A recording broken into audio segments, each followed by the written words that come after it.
Hello everybody. Tensions on the ground, both in Garabagh and along the conditional state border between Azerbaijan and Armenia, are rife, and there is a growing risk of escalation. This is how the landscape of Baku-Yerevan dynamics appears to some of my colleagues and myself. But what is the real state of affairs? Are there some elements of breakthrough that we are missing? I will try to find an answer to this and to many other questions with my guest today, and I'm delighted to host Mr. Aykhan Hajizada, spokesperson of the Ministry of Foreign Affairs of Azerbaijan.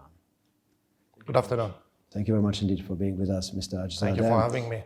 It's our pleasure. So let's start with the latest development. The first truck of the Russia's Red Cross finally made it to Khankendi after being delayed in bad air. Of course, it's a very important development, but as I understand from the official statements of the Azerbaijani side, we should not confuse this specific arrangement with the proposal connecting the lifting of restrictions on the Lachin border checkpoint and the opening of Aghdam-Khankendi Roads. Could you please elaborate on this? Definitely. Thank you so much for this question. First of all, I would like to note that the wording, the notion of restriction, blockade of the Lachin Road, it seems that it would be a little bit inappropriate in this regard, since Azerbaijan facilitates the movement of the Armenian residents in both directions through the facilitation of the ICRC, but at the same time a Russian peacekeeping contingent, which once again underlines that the notion of humanitarian situation, dire humanitarian situation, but at the same time blockade doesn't seem to be fitting in this regard. As you might know, Azerbaijan has provided an opportunity, even after the establishment of the checkpoint on the Lachin road between Armenia and Azerbaijan. Azerbaijan has facilitated the movement of Armenian residents, but at the same time ICRC has delivered through its vehicles appropriate medications and other appropriate goods through the Lachin road, despite the fact that Armenia attempted for the military provocation against the Lachin border checkpoint back in June 15th, and afterwards, despite this, Azerbaijan has facilitated the movement. With regard to the parallel so-called opening and the intensification of the movement through the Lachin road, we would like to note that Azerbaijan on numerous occasions, expressing its goodwill, provided an opportunity to carry out all the goods through ICRC, both from Aghdam-Khankendi Road, but at the same time through facilitation and intensification of movement through the Lachin Road via ICRC and in line with Azerbaijani legislation and applying border and customs regulations as it is accepted rule throughout the world. It's a very important aspect how we see the situation. With regard to the delivery of one vehicle good by the Russian Red Cross Society with facilitation of Azerbaijan Red Crescent Society. This is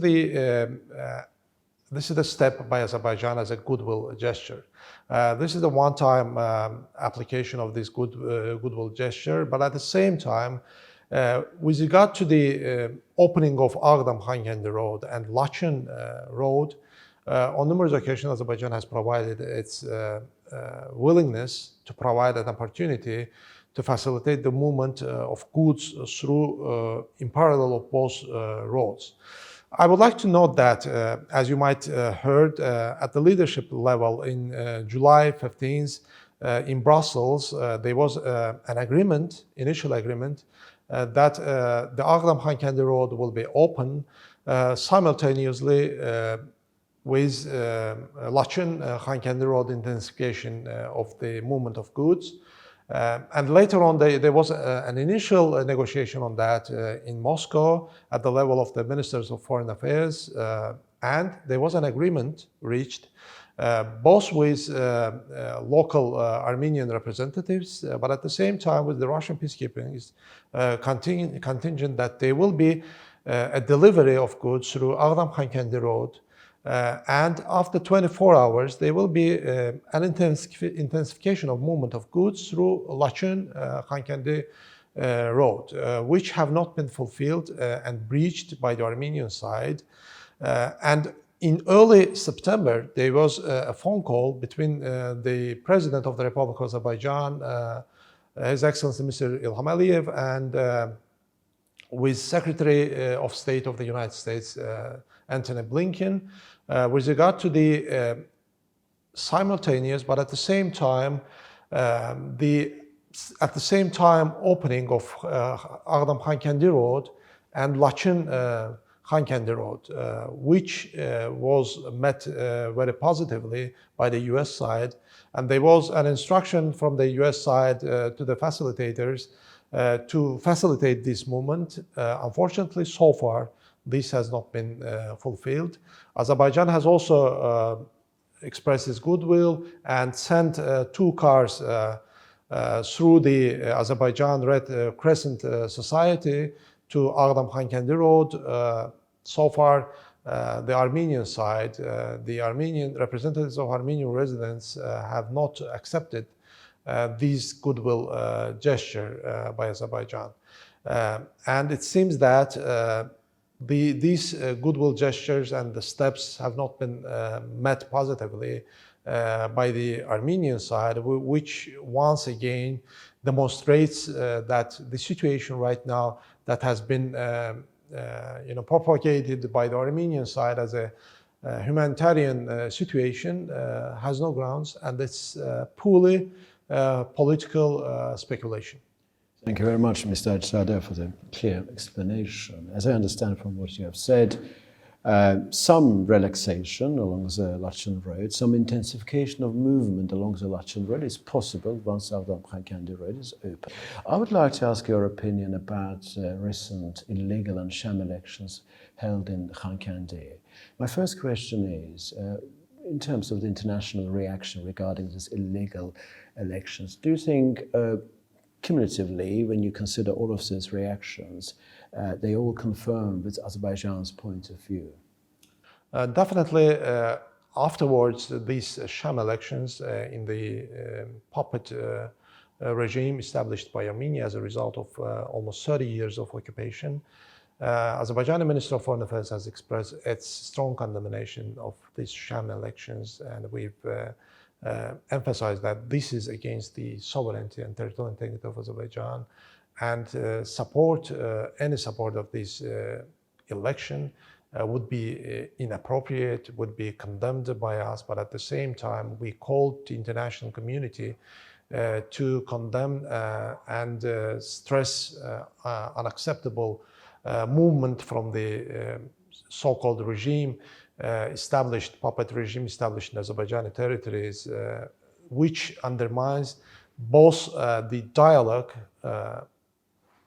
presented by Azerbaijan for the reintegration process of ethnic Armenian residents living in Garabagh region of Azerbaijan into the social, political sphere of Azerbaijani society in line with Azerbaijani constitution and legislation. But despite this, they moved into these sham elections, and we've heard multiple international condemnation of these sham elections by our international partners, and at the same time international organizations and the major countries that emphasized recognition of Azerbaijan's territorial integrity and sovereignty, including Karabakh region of Azerbaijan. And this includes also the European Union statement. But unfortunately, the second line of the statement was a little inconsistent with the first part of the European Union statement that emphasized the recognition of Azerbaijan's sovereignty and territorial integrity that includes Karabakh region. This goes against the general position of the European Union, that the European Union, in most of the occasions, such occasions of sham elections in different parts of the post-Soviet region, has unequivocally established their position, firm position of non-recognition, condemnation of such sham elections. And we expected that they would be consistent with such a position that they've expressed with regard to the sham elections in Ukraine, in Moldova, in Georgia. But unfortunately, we haven't seen firm position in this line, but they've firmly noted the respect to the territorial integrity and sovereignty of Azerbaijan. We think that such inconsistent position is inappropriate, and we hope that they will change this stance towards the expression of support to the sovereignty and territorial integrity of all the countries that faces such a situation in their territories. It's very interesting that you mentioned the European Union, because I was about to ask exactly about the EU's position, but later we already responded to that question, because it looks like that the support for the territorial integrity and sovereignty of Azerbaijan is absolute, but within those reactions we noticed some different elements, some nuances and so on. And you referred to the second part of the EU statement where they effectively said that the EU believes that it is important for the Karabakh Armenians to consolidate around the de facto leadership that is able and willing to engage in the result-oriented discussion with Baku. So you effectively reflected on that second bit, and this is perceived as a sign of inconsistency, if I've understood you rightly. Definitely, you are mostly right on that. I would like to note that the notion of separatism is the same in all the countries. And applying different positions to that particular notion of separatism and sham election by the separatist puppet regimes and expressing different position in that regard is inappropriate, and it goes against the international law, norms and principles, but at the same time, long-standing position with regard to the support to the territorial integrity and sovereignty of the countries. Okay. Thank you very much indeed. And of course, this legal entity is not recognized by any sovereign state, including Armenia, by the way. But in the behavior of Nikol Pashinyan, we see certain elements which are not in line with each other. In early September, he sent a congratulatory letter on the occasion of the so-called declaration on the independence of that separatist entity. And then, after the sham elections, he refrained from issuing an official statement stating that he can't go against the international logic. What do you think has made him reflect and modify his stance and behave in a more reasonable way? As you know, as we've witnessed on several occasions, since Prime Minister Pashinyan has elected as a Prime Minister, as a leader of the country, his positions with regard to the situation and the former conflict between Armenia and Azerbaijan and post-conflict situation issues have been so far inconsistent. And it took Prime Minister almost 2.5 years to express that Armenia respects the sovereignty and territorial integrity of Azerbaijan. That includes Karabakh region. It took 2.5 years, but despite this, on numerous occasions, the deeds, but at the same time, the later on statements by Prime Minister Pashinyan, but at the same time, the Foreign Minister of Armenia and other government officials have been inconsistent with this position, and on numerous occasions, their actions went against this position and clearly contradicted the support expressed to the sovereignty and territorial integrity of Azerbaijan. And in early September, such a message of congratulation of so-called regime that was established by Armenia itself as a result of ethnic cleansing as a result of occupation, devastation of Azerbaijani territories is clearly unacceptable, and this definitely undermines the normalization process between Azerbaijan and Armenia. And Azerbaijan, from start of the post-conflict normalization process, has provided its approach and stance with peace normalization and building peace with neighboring Armenia, and expressed the initiatives with regard to the delimitation, demarcation of the borders, but at the same time opening up all the communications, which have not been met positively so far by the Armenian leadership. And the latest statement definitely undermines all this normalization process.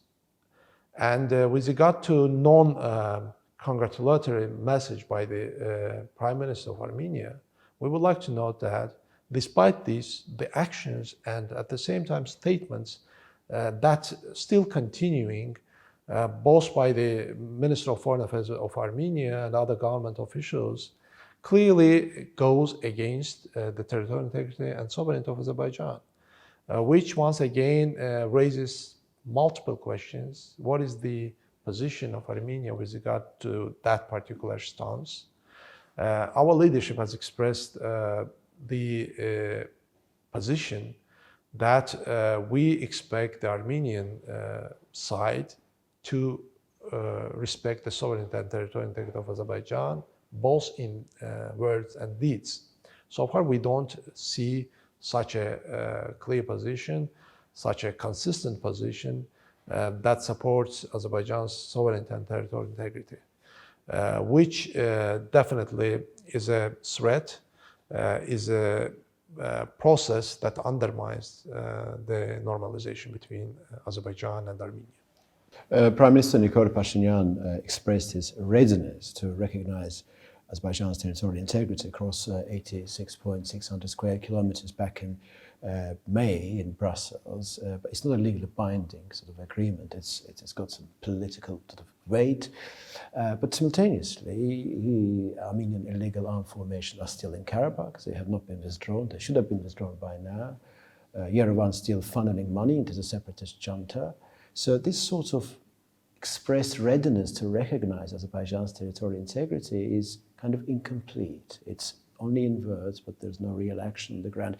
Do you think Azerbaijan can sign a peace treaty with such a leader in charge of Armenia?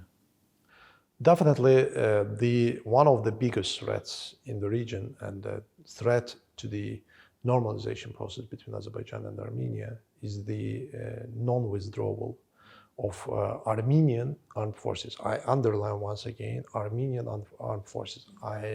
It's particularly mentioned in the trilateral statement of 10th November of 2020 that the Armenian armed forces should withdraw along with entrance of the peacekeeping contingent to the region, which have not been fulfilled. It doesn't mention Armenia's armed forces.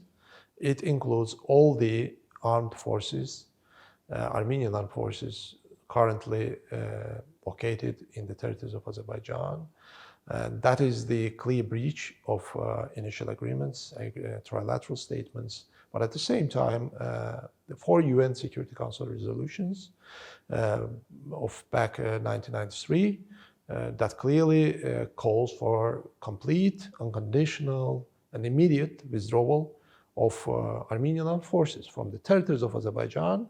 And those resolutions have recognized that Garabagh is the region of Azerbaijan, and so far this has not been fulfilled. This is definitely a crucial point in the normalization process. Without this, the peace agreement definitely would not be viable, could not be established between Armenia and Azerbaijan, which is an important point. And without this, any statement of recognition of territorial integrity and sovereignty definitely contradicts such a position. Certainly, statements should be backed up with deeds, and deeds are not, sadly, are not there. The distinction between Armenia's armed force and Armenian armed force is indeed quite vital, but Armenians were trying to kind of quibble on this point for some considerable time. I'd like to ask briefly about the Zengezur corridor issue and then move on to the peace treaty negotiations. So what is the likelihood that the Zengezur corridor will be opened in the fullness of time very soon indeed? Because from my observations, it seems that the real dilemma there is no longer between Baku and Yerevan, but between between Yerevan and Moscow. It's about the control over the Zengezur corridor. What is your reflection on this point? As you might know, the trilateral statement of 10th of November 2020, Article 9, clearly notes that all the communication lines in the region should be open. Armenia should provide a secure and unimpeded access of Western Azerbaijan's region to Nakhchivan Autonomous Republic of Azerbaijan, which have not been fulfilled. That's a very important provision in the trilateral statement that have not been fulfilled. As you know, for a long period of time, as a result of the Armenian occupation of Azerbaijan's territories, but at the same time, non-recognition of territories and borders of the bordering countries, in addition to Azerbaijan, Armenia kept itself in a blockade. It's the self-blockade of Armenia, self-restriction from all the regional projects, communication lines, transport lines, and the continuation of this position so far as a result of the 2020 war is detrimental, definitely, first of all, to the Armenian side. Despite the fact that Armenia has not fulfilled its obligations, economically, it's not viable to Armenia not to open this corridor. The middle corridor that goes from east to west is an important corridor. An opening of Zengezur corridor would provide an additional volume of 5 to 8 million tons of transport of cargo through this communication line, which is an important aspect. They were a commission established with regard to the negotiation of how the roads would be opened. There was an initial agreement, you might have heard from the media as well, that Armenia would open, first of all, the train line, then the traffic autobahn line, which is the appropriate action that should be taken by the Armenian side, which has not been fulfilled. It is unfortunate, but Armenia has not fulfilled its obligations undertaken within the trilateral statement, and this is one of the important aspects of the normalization process that Armenia refuses to fulfill so far. And about the internal dialogue between the contact group led by Ramin Mammadov MP and the representatives of Armenian residents of the Garabagh region of Azerbaijan. We remember when we had a conversation last time in March, it was a couple of days after the meeting, which took place on the 1st of March. But now the situation there within the zone of temporary control of the Russian peacekeeping contingent seems to have changed. Some radicals they've taken over. I'm not saying that Aykhan Hajizada was a reasonable person, but those who've taken over seem to be even more radical. And the so-called state minister is believed to be in close ties with, in close relationship with Baku and Gokasyan. And we realize that there's a problem with the dialogue, with internal dialogue. How likely is it that this dialogue between Ramin Mammadov's contact group, with that group, and the representatives of Armenian residents of Karabakh will resume anytime soon? Because this is absolutely key to the future of the region. You're right to mention that this year's March, the president has appointed a representative in order to initiate a dialogue and the reintegration process of the local Armenians into Azerbaijani society, which as a good gesture, Azerbaijan has also sent its representative to meet the local Armenians in Khojaly, and later on, as a step, Azerbaijan has provided on numerous occasions and opportunities for them to come to have a meeting and a dialogue. But despite the fact that the first meeting were held in Khojaly, the Armenian side immediately after that has denounced the discussion, and extremely disturbing fact is that they provided a conditioning of the further meetings with the Azerbaijani representative that definitely undermines this dialogue process. I would like to note that Azerbaijan has been very willing, and in early August that the agreement has reached with regard to the meeting in Yevlakh, despite the fact that the Armenian side have not met this condition and didn't come to have a dialogue. Azerbaijan is committed to the dialogue process with the representatives of local Armenians that we deem appropriate to have a negotiation with.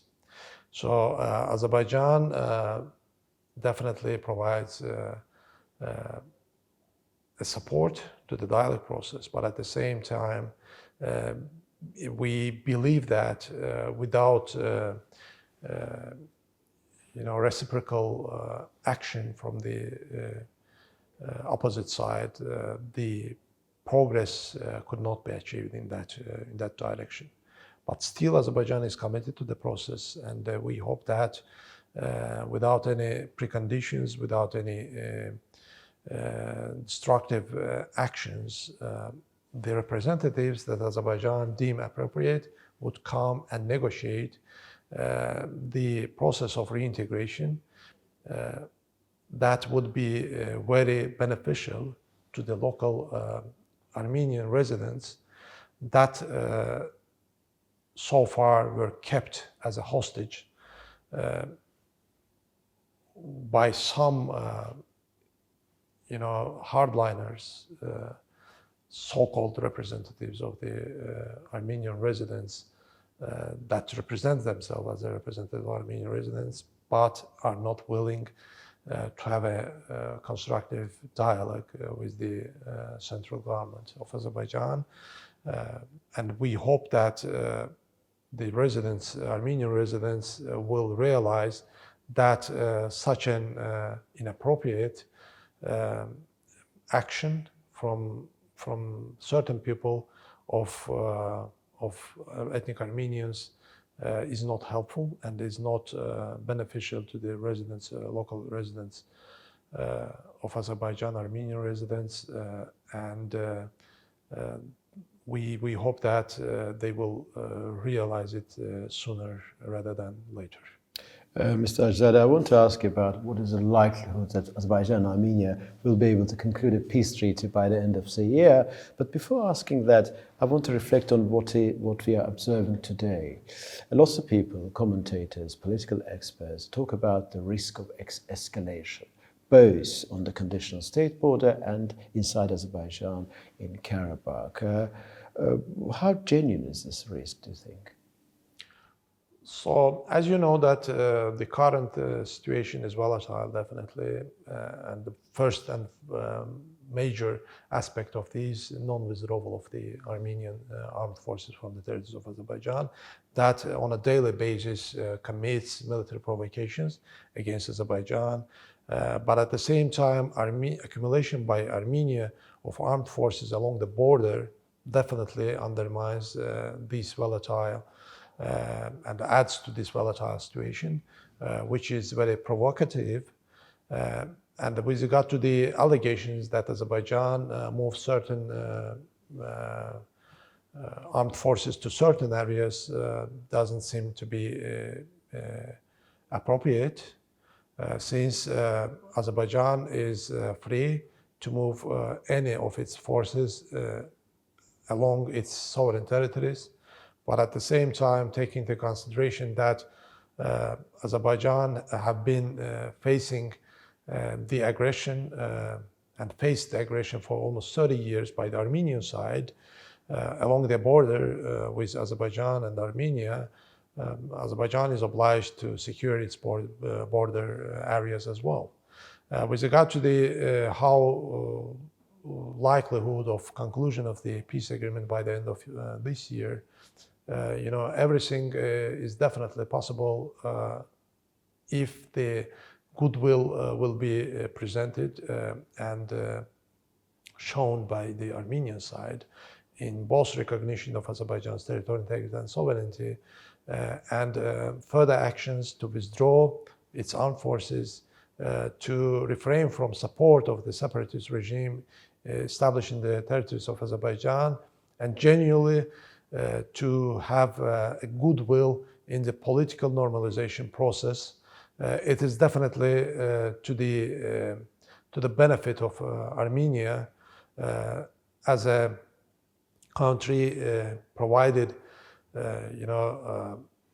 initiatives for the peace-building normalization process. Azerbaijan is committed to this process, and we hope the reciprocal efforts and manners will be shown and demonstrated by the Armenian side.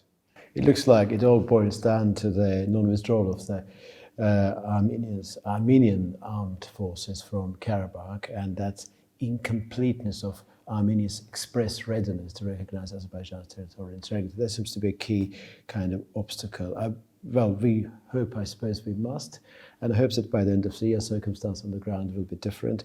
I'm most grateful to you, Mr. Hajizada, for your time. Thanks so much. And for your very extensive replies, and I wish you all the best. Thank you very much. Thank you.